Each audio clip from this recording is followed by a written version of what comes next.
अरे विनोद, तूने हलवाई को सारा सामान तो दे दिया है ना। अक्षय की शादी में कोई कमी नहीं रहनी चाहिए। आखिर सबसे छोटा भाई है तुम सबका।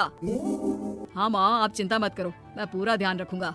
मंगल बेटा, तूने तो कहा था कि फूल का ऑर्डर दे दिया है, यहाँ तो फूल पहुँचे ही नहीं। अब क्या बहू की विदाई के बाद फूल आएंगे?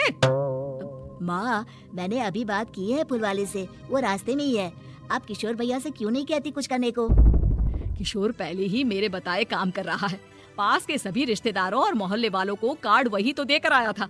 रिसेप्शन के लिए हॉल भी उसी ने बुक किया था। टेंट कुर्सी वालों को भी तो वही देख रहा है। पर कई मोहल्ले वाले तो हमारे भरे पूरे परिवार से जलते भी हैं।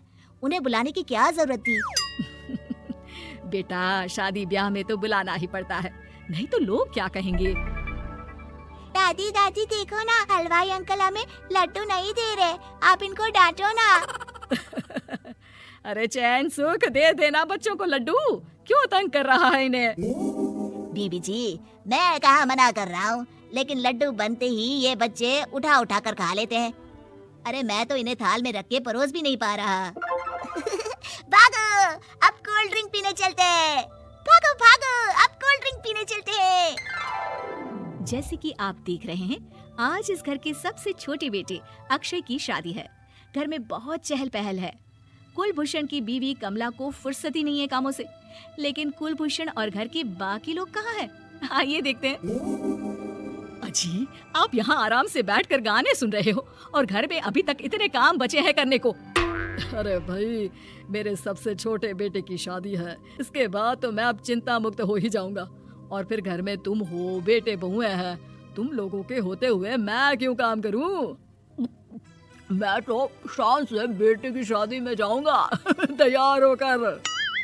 अरे ठीक है, अब आप आराम ही कीजिए। एक बार अभिषेक की बीवी आ जाए, फिर मैं भी आराम करूंगी और मेरी चारों बहुएं पूरे घर की जिम्मेदारियां संभाल लेगी। इतना कहकर कमला वापस अपने काम में लग जाती है। बेटा भी, तू अब तक तैयार नहीं हुआ? किससे बात कर रहा है फोन पर? तैयार कैसे हूँ?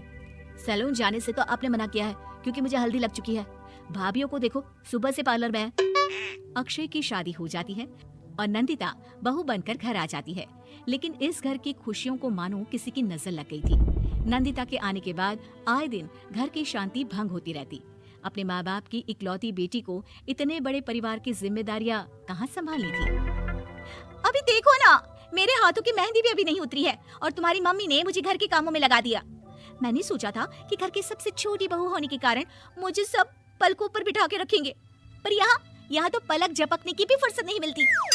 देखो नंदू, शादी के पहले ही मेरे घर वालों ने तुम्हें और तुम्हारे पेरेंट्स को बता दिया था कि मैं जॉइंट फैमिली में रहता हूँ, तो फिर अब ये शिकायत क्यों? और फिर तुमसे पहले मेरी भाभियां भी तो आई थी शादी करके, उन्होंने तो कभी कुछ नहीं कहा। नंदिता तब तो चुप हो जाती है, लेकिन ऐसा बहुत दिनों तक नहीं चलता। अरे नंदिता, माँ बाबूजी की दवाई का टाइम हो गया है, उन्हें दवाई दे आओ और उसके बाद सबके लिए नाश्ता बना देना। पर भाभी, मैं तो अभी अपना फेवरेट सीरियल देख रही हूँ, प्लीज मेरी जगह आप कर लो ना ये काम। ठीक है, मैं तेरी जगह माँ बाबूजी को दवाई दे आती हूँ और नाश्ता बना लेती हूँ। तू मेरी जगह पूरे घर की डस्टिंग करके पांचों बच्चों को स्कूल के लिए तैयार करके भेज देना और दोपहर का खाना बनाने के बाद कपड़े धोकर सुखा देना। उसके बाद हम दोनों मिलकर बाजार जाकर सब्जी ले आएंगे, फिर डिनर की तैयारी कर लेंगे और उसके बाद बस भाभी, मैं माँ बाबूजी को दवाई देकर सबके लिए नाश्ता बना देती हूँ। हे भगवान, ये कहाँ लाकर फंसा दिया मुझे। मेरे घर में तो गिनती की 8 रोटियाँ और 2 सब्जी बनती थी और नाश्ता निपट जाता था। यहाँ तो रोटियों का ढेर और सब्जियाँ बड़े बड़े पतीलों में बनानी पड़ती है। नाश्ता बनते बनते लंच का टाइम हो जाता है और लंच बनते बनते डिनर का। अभी मुझ में तुम्हारे पूरे परिवार का नखरा उठाने की और ताकत नहीं बची। मैं ऐसे नहीं रह सकती। अरे तो क्या चाहती हो तुम? मुझे अलग रहना है बस। तो ठीक है, हम कल ही शिफ्ट हो जाएंगे किराए के घर में। इतना बड़ा घर होते हुए हम किराए पे क्यों रहेंगे? ना जी ना, घर में ही दीवार खड़ी करो अपने हिस्से के आगे। घर के साथ साथ घर की खुशियों में भी दीवार खींच जाती है। ऐसे ही कई महीने बीत जाते हैं और नंदिता माँ बन जाती है। बच्चे के आने से अभिषेक के कंधों पर खर्चों का बोझ आ पड़ता है। अभिषेक का बोझ कम करने के लिए नंदिता भी पार्ट टाइम जॉब कर लेती है, लेकिन इससे उसके सर पर नौकरी, घर और बच्चे की जिम्मेदारी बढ़ जाती है। नंदिता, ये क्या है? तुमने घर भी ठीक से साफ नहीं किया। ना ही मेरे कपड़े धुले हैं। चिंटू के बाल भी कटवाने जाना था, देखो उसके बाल कितने बढ़ गए हैं। अरे करती क्या हो पूरा दिन तुम? मैं करती क्या हूँ? तुम्हारा नाश्ता और लंच बनाने के बाद चिंटू को डे केयर सेंटर पर छोड़ कर आती हूँ, फिर खुद ऑफिस जाती हूँ। पूरा दिन काम करके आने के बाद बिना आराम किए बाजार से सब्जियाँ लेकर आती हूँ, घर आकर खाना बनाती हूँ, चिंटू को देखती हूँ, और क्या करूँ मैं? तो किसने कहा था अपने सर पर इतने काम लेने को? मत जाओ ऑफिस। ऑफिस जाए बिना घर के खर्चे कहाँ से पूरे होंगे?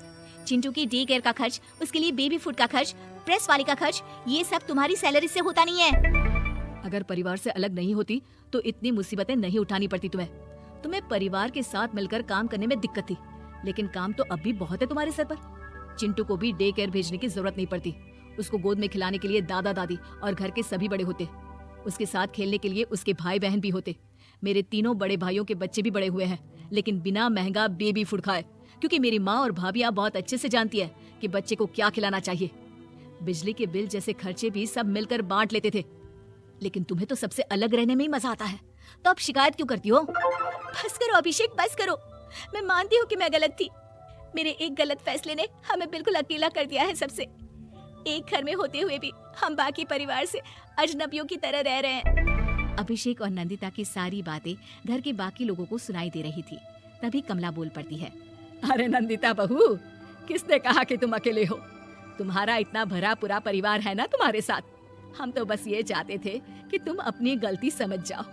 अगर हम तुम्हें समझाते तो शायद तुम ना समझती, लेकिन अपनी गलती का एहसास तुम्हें खुद हो गया है, तो अब तुम समझ चुकी हो परिवार में एक साथ रहने का मोल क्या होता है। मम्मी जी, मुझे माफ कर दीजिए, अब ऐसा दोबारा कभी नहीं होगा। अरे माफी बाद में, पहले मेरा पोता जरा मेरी गोद में तो दे, और तू जाकर सबके लिए चाय बना ला।